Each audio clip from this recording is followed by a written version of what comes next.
I want to share with you about what I think is one of the most overlooked sources of Baptist studies out there. And I hope somebody will leave this compelled to do two things. Number one, get somebody to write a dissertation about the Baptist-Congresses. And number two, some of you with archival connections, get these minutes digitalized. They're incredibly wonderful resources. It's a vast repository that's just been overlooked, frankly. William Brackney wrote an article that was published in Baptist History and Heritage 9 years ago that is, frankly, I think the only thing that's been written that I have seen out there, other than just a few little words here in a book or two or something. But there are over 1,000 papers and speeches presented by the biggest names in Baptist life of the turn of the century, before and after. Names like Francis Whalen, G.D. Boardman, Walter Rauschenbusch, Thomas Armitage, William Newton Clark, T.T. Eaton talk about covering the waterfront. You've got Eaton and Whitsitt both presenting. Fosdick actually also was involved with the Congresses. So somebody do something with this, please. It really needs to be done. The first Congress was formed to be, quote, a forum for the discussion of current questions, religious, social, political, or philosophical. They covered the waterfront, but I'm just going to kind of drill down into the Baptist identity conversations that went on. It was modeled after some of the world congresses of other denominations. The Baptist World Alliance very much had some roots out of that. It helped to connect Northern and Southern Baptists. It helped to develop a conversation across the pond. And actually, in 1892, William Whitsitt at Congress called for the formation of a Pan-Baptist Council, one of many calls that preceded that happening, but it was a significant one. Discussion was really the main format of the Congress. It functioned something like an old Southern debate society with assigned topics, oftentimes with a question given there, and you'd have some who were for, some against, and 2 or 3 papers, formal papers presented, and then a couple of formal speeches after that, and then just anybody who wanted to speak turn in a card. So kind of the topic of this particular meeting that we're involved in, the whole theological interchange, was pretty much its format. It was a rip-roaring, wide-open conversation. By the way, I meant to mention Taffy, raise your hand. She is the archivist with the Southern Baptist Historical Library and Archives, and she has given a wonderful overview of everything that's available. You can go online and get it there. So get some of your students to do something with this. It met in 23 different cities, most of those in the north. It really was more of a northern entity. It didn't get very good coverage from the press, either secular or Baptist, and opposition grew and increased, particularly from conservative and landmarkist sources. And when Samuel Colgate died, he was their money bags, and he had funded it, and that's began kind of some of its demise. And then the actual formation of the BWA in 1905, the formation of the Northern Baptist Convention in 07, and then the challenge of narrow landmarkist theology, and then particularly probably the death knell. They tried to unite Baptists and disciples, and that was not very popular and pretty much killed off the Congresses. I found over 50 session topics that address distinctly Baptist identity issues, and they're wonderful windows to look through to see how that generation of Baptists was trying to figure out what it would mean in the 20th century to be a Baptist. Let me just sample a few of the sessions. Diversity of opinion within the limits of denominational unity. Tests of admission to the church. That sent the landmarkist over the cliff. Purity of the church in terms of admission. Relation of church-state. Proposed basis of Christian union. Is a union of various Baptist bodies feasible? What constitutes valid baptism? In any remnant landmarkist, they were done by then, I can tell you. Tradition as a formative force. The organic union of Christendom, on and on. Is baptism a prerequisite to the Lord's Supper? Just a number of really wonderful, rich debates and conversations on Baptist identity issues. The Congresses were definitely a product of their age, that kind of gilded age. The language of these papers were remarkably ornate, just that very flowery end of the 19th century, first of the 20th century language that was used. They were all students of language. Really, I guess they were the most articulate of American Baptists. J.O. Rust said in 1896, "I never did admire a Baptist who spells his name with 2 B's." So he must have felt right at home at the Congresses, for there were very few babbling Baptists there. The language, though, also reflected some of the ugliness of its times. African American Baptists were totally absent from the Congresses, but derogatory black jokes and stereotypes were not. Phrases were used such as girlish sentimentalism. It was a totally male event. Pedo Baptist. Native Americans were called savages.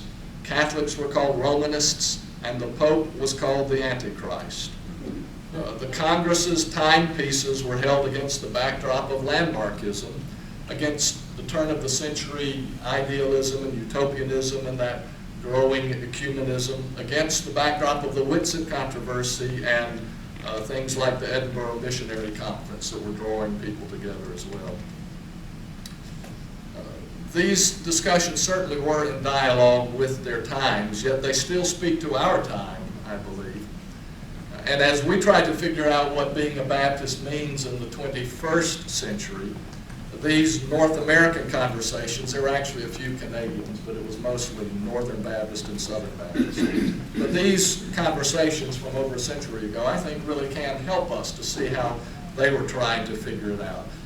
As mentioned, I'm involved with the BWA's Heritage and Identity Commission, and we are actually working on a project, idealistically to finish in this quinquennium, but I don't know that it will get done, trying to map out a global Baptist identity.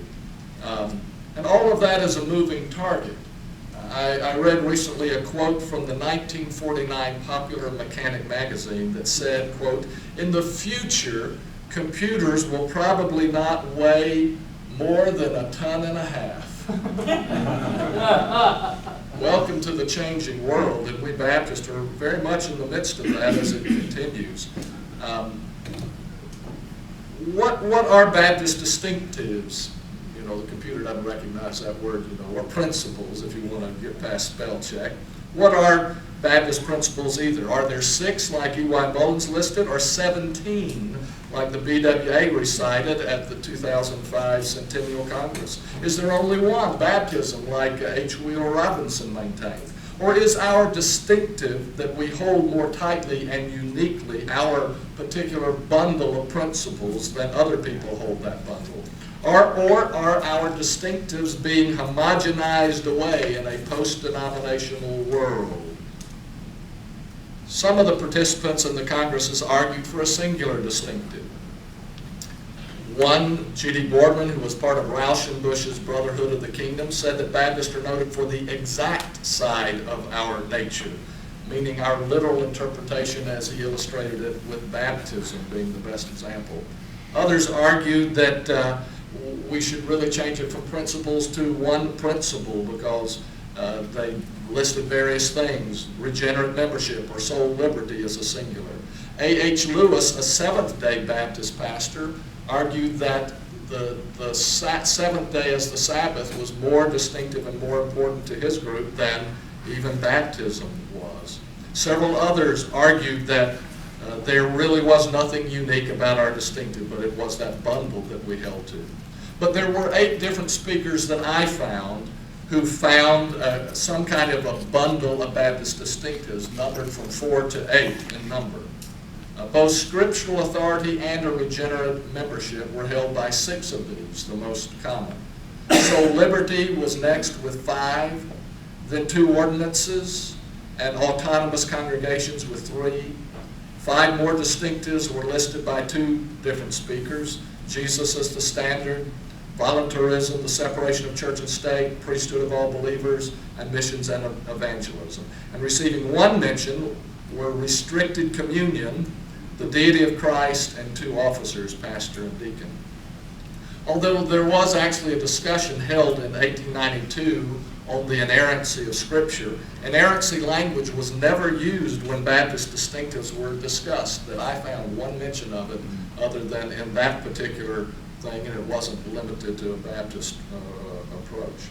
One speaker used plenary inspiration as a qualifier of the Baptist view of Scripture, but most used language about the final authority of Scripture.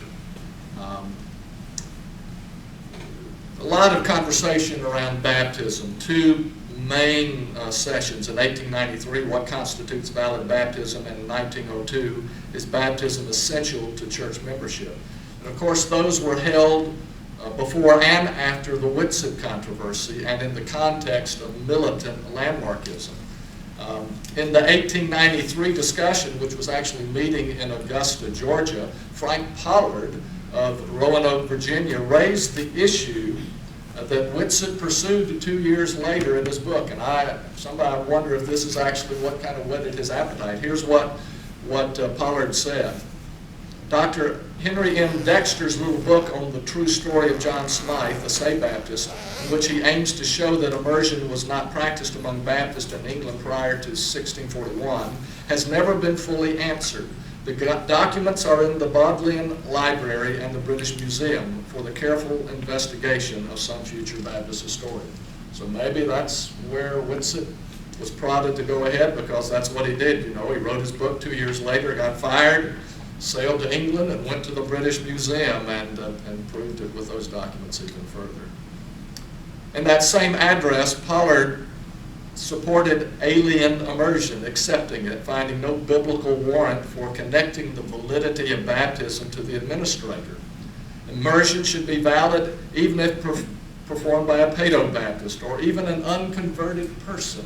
Pretty dramatic statement. He said, Baptists have always stood for the individual and the fact of his immediate relation to God, and have consistently and stoutly rejected the doctrine that an exclusive virtue comes through intermediaries or functionaries. We just don't talk like that anymore, do we?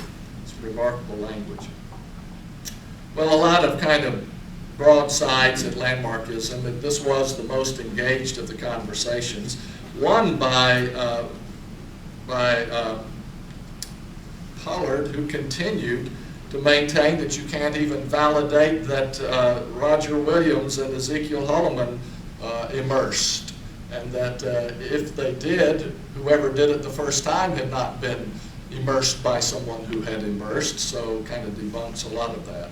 Well, then there was one loyal landmarkist, J.B. Moody of Owenton, Kentucky, who said accepting alien immersion is a sin. Henry C. Vedder, well-known name of New York, said that he'd been declared a heretic by a Southern Baptist because of his views on baptism, and a certain Southern Baptist paper described, he said, I quote, describes this venerable if not venerated Congress as a collection of certain Northern Baptists for the dissemination of heresy. To which C.S. Gardner of Nashville, Tennessee, rose to his feet to say that Vedder in his previous statement had obviously established that he was a heretic. Well, that conversation continued on and was raised again in 1902 around the theme of is baptism essential for church membership, but that actually centered more around the ecumenical conversation. They also had some conversations about the role of tradition and creeds in 1894 and 1899. Tradition as a formative force in Baptist doctrine and church life. A.S. Carman of Springfield, Ohio, acknowledged the Baptist aversion to such topics and said, it is a thought to make every Baptist spine stiffen, every Baptist eye flash, and every Baptist voice thunder forth. But he went on to mention things like the Trinity, atonement, Sunday school, missions boards, restricted communion, etc., as illustrations of the role of tradition in our life. In the 1899 discussion, is there a place for authoritative creeds in the New Testament? Henry M. Sanders of New York answered in the negative. Quote, an authoritative creed is a cul-de-sac. After it is formulated, all questioning is forbidden. New ideas are under the ban, and all progress in religious thought is suspected and suspended. By its very nature, it is an attempt to stereotype and to stamp the conclusions of the time with the mark of finality, forgetting that men are to make history as well as to study it. When creeds cramp and hurt the conscience, as tight shoes the feet of a Chinese girl, it is an act of humanity to provide something roomier. Is that my stopping point? To provide something roomier so that the growth of the soul may not be checked. We just don't use language like that anymore, do we? It's really incredible language. Somebody needs to do something here. Who said that? That was Henry M. Sanders of New York in 1899. There are lots of little tidbits, but I'll spare you. If you want some of them, I'll be glad to send them to you. But one of them, Charles H. Dodd in 1910, taking on the restorationist landmarkist, made the point that if the Jerusalem church tried to join any Baptist body, they would not be admitted. Let me just share a couple of conclusions. Baptist identity was a growth industry around the 20th century, just as it is now. During the turn of the 20th century, Baptists in North America were deeply engaged in clarifying their identity. But the pursuit of identity is a growing edge. Despite the landmarkists' efforts to anchor the Baptist identity in first century history, Baptist identity is always unfolding before us. I've had very few conversations in my 35 years as a pastor about landmarkism, closed communion, alien immersion, ecumenism, or Romanism, but these were major identity topics in the Baptist Congresses. In contrast, identity questions of our era circle around such things as the inspiration of Scripture, the priesthood of all believers, the separation of church and state, women in leadership, secularism, and the emerging leadership of non-Western Baptists, none of which received extensive treatment in the identity sessions of the Congresses. The Baptist identity can be quite at home in changing times. One of the reasons we cover Dixie like the dew and the West like the dust is that we are tailor-made for frontiers, for growing edges of change and transformation. The Baptist Congresses are a model for clarifying and handling our identity in such changing times, and doing it with respect and responsibility. Honest, open, intentional conversation across the diversity of the Baptist family about identity questions will help us move into the exciting future to which the Spirit is calling us.